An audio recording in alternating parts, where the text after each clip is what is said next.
A terrible fiery accident, castaways at the mercy of the tide, and a murderous teenager. Is it possible that these tales are true, or are they figments of our imaginations? Join us as we divide the line between fact and fiction.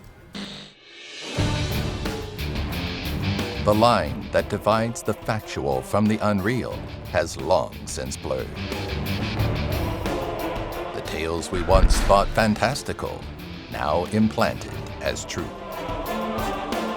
To decipher verity from the imagined, you must break from the ordinary and consider a universe where the outlandish prevails. Can you expand your mind to see beyond our perceived reality? Can you decide what's fact or fiction? The annual fair in the small English town of Spalding was always a popular event for locals. But that all changed the year that they watched more than a dozen people burn to death because of a freak coincidence.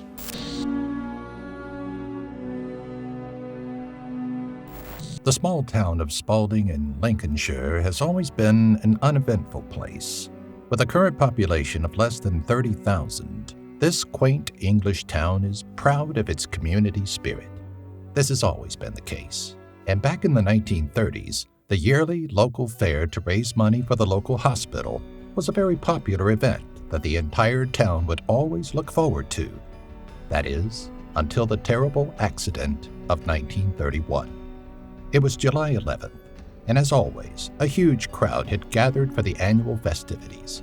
This year, the main attraction was to be a demonstration from the local fire station. An elaborate 4-story house had been constructed from wood and canvas and decorated to resemble a wedding reception.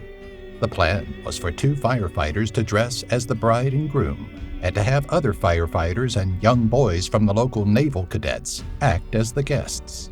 The structure was to be evacuated before the controlled fire was started and then put out. But sadly, on that fateful day, this isn't what happened. 20 men and boys took their places in the structure, and everything seemed to be going to plan. But instead of the false fire that everyone expected, a real fire took hold. Sadly, nobody realized that anything was wrong, and the volunteers stayed in position, waiting for the staged rescue as the crowd cheered on eagerly. By the time anyone realized that there was a problem, it was too late to save the volunteers that were now trapped in the burning structure. The voices of the spectators changed from cheers to sobs as the firefighters and Navy cadets were heard screaming for their lives inside the raging inferno. By the time the fire was extinguished, 15 of the 20 participants were dead, and the small town of Spalding was forever scarred by those horrific events.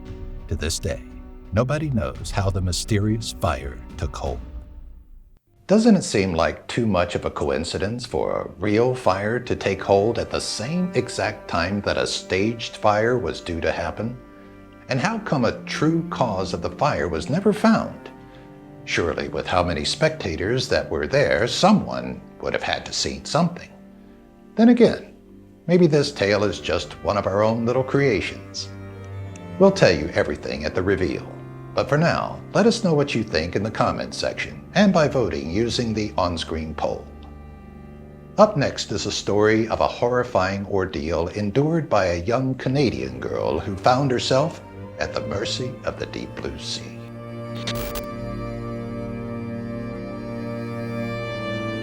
It was 2008 when Jessica Charles arrived in Cartagena on the north coast of Colombia. Just 22 years old, Jessica was traveling solo through Latin America to celebrate finishing her studies to become a journalist. She had been a keen sailor since she was a child, and when the opportunity came up to volunteer aboard a small sailboat heading up to Panama, she jumped at the chance. However, it would turn out to be the last boat that she ever boarded. The first 2 days of sailing passed uneventfully, and Jessica spent her day doing chores and enjoying the company of Juan Jose, her Colombian captain, and her fellow crew member, Tanya, who was from the United States. The sun was setting on their third day when the weather suddenly turned from calm to stormy. All 3 crew members were experienced at sea and weren't concerned, until they saw a ginormous freak wave heading straight for them. Unable to do anything but brace, the crew were thrown around as the wall of water slammed against them, destroying the boat's sails and tearing away the anchor in the process. Miraculously, they stayed afloat, and the next day Jessica and Tanya assessed the damage and made repairs where they could, while the captain tried in vain to contact land with the damaged radio equipment. It soon became clear that the boat was too damaged to sail, that the radio equipment was unusable, and that they were completely helpless. The crossing was only scheduled to take 3 days in total, so they soon ran out of food and water. By the 4th day, the crew had nothing left, and as they grew delirious with hunger and thirst, Jessica began to come to terms that she was going to die out on the same ocean that she loved so much. 4 days turned into 5, and on the 6th day, the 3 drifted in and out of consciousness, too weak to do anything more than hold hands and wait for death. It was approaching midday when a sudden jolt woke Jessica from her slumber. She opened her eyes and was confused to see tall palm trees. Surely it was a mirage, a trick of her dying mind. But then she heard voices and saw faces. Too weak to respond to their questions, Jessica fell unconscious once more. When she awoke, she was in a Panamanian hospital with her family at her side. The boat had run aground on one of the inhabited islands that make up Panama's San Blas archipelago, and she'd been in a coma for 6 days due to severe dehydration and exposure to the brutal Caribbean sun. Jessica grew hysterical and had to be sedated when she learned that her fellow crew members weren't as lucky, but otherwise made a full recovery. How did Jessica survive more than 2 days without water under the Caribbean sun? What are the chances of being a lone survivor in such an ordeal? Do you believe that this story really happened? Or do you think it's a product of our imaginations? Let us know right now in the comments section below, and be sure to vote by using the on-screen poll as we prepare for our 3rd and final story for tonight. When 16-year-old Stuart Price was banned from playing his favorite video game, there was no way for his parents to know that it would be a decision that would change their lives forever. Back in 2007, the Price family were your average all-American household. In Kansas City, Missouri, Sarah and Michael lived on a quiet residential street with their 2 children, 16-year-old Stuart and 8-year-old Lily. Stuart was popular in school and was a seemingly normal teenage boy. He loved soccer, video games, and had lots of friends that he spent time with. In September of 2007, Stuart broke his ankle while playing soccer and was confined to his house while it healed. With no school, sports, or socializing, Stuart relied more and more on his beloved video games for entertainment. Growing tired of his own collection, Stuart thought back to Halo 3, a somewhat violent video game that he'd been introduced to by a friend. Sarah and Michael didn't allow Stuart to play those types of games, so he had his friend sneak him a copy to play. During the following week, Stuart would spend up to 18 hours per day playing the video game without his parents' knowledge. His luck soon ran out, though, as one day Sarah caught him playing the game and gave it to Michael to confiscate. Michael locked it away in a secured box that he also kept his loaded 9mm handgun in. Stuart was furious that his favorite game had been confiscated, and filled with violence and anger, he refused to accept it. One evening, while his parents watched TV, Stuart crept into their bedroom and found the lockbox, knowing that's where the game would be.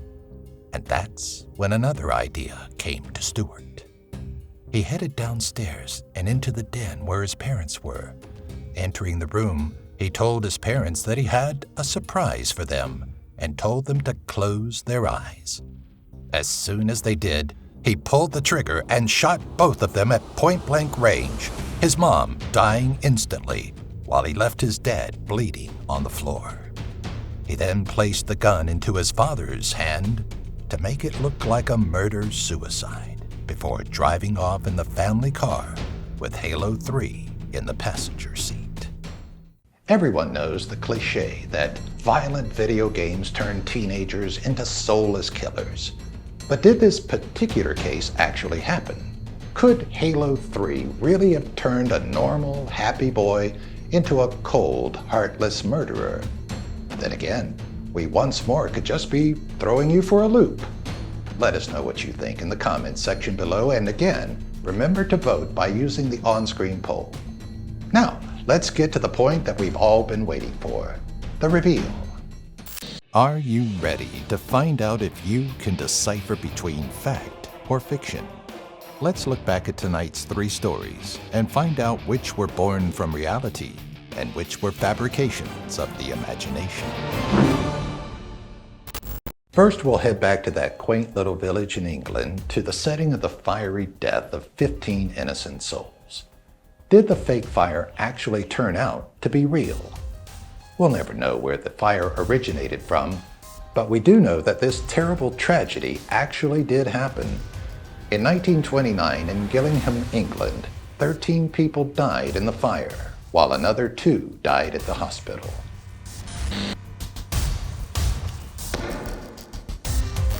Now to the deep dark ocean and Jessica Charles. Is her incredible story of survival possible? Though it entirely is, you can rest easy tonight knowing that this particular story never happened.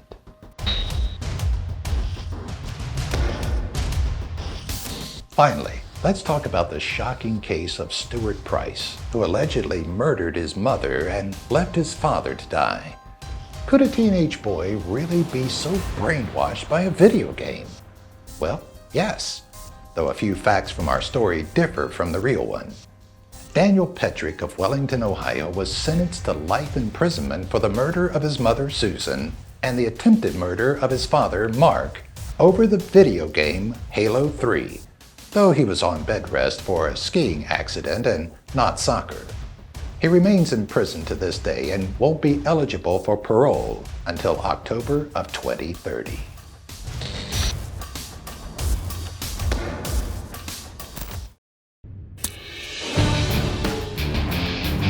How well did you do in tonight's video?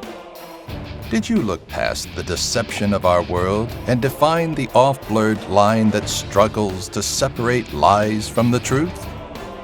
Let us know in the comment section below. And should you find the urge to test your perceptions again, be sure to subscribe and join us next time when we ask you to decide what's fact or fiction.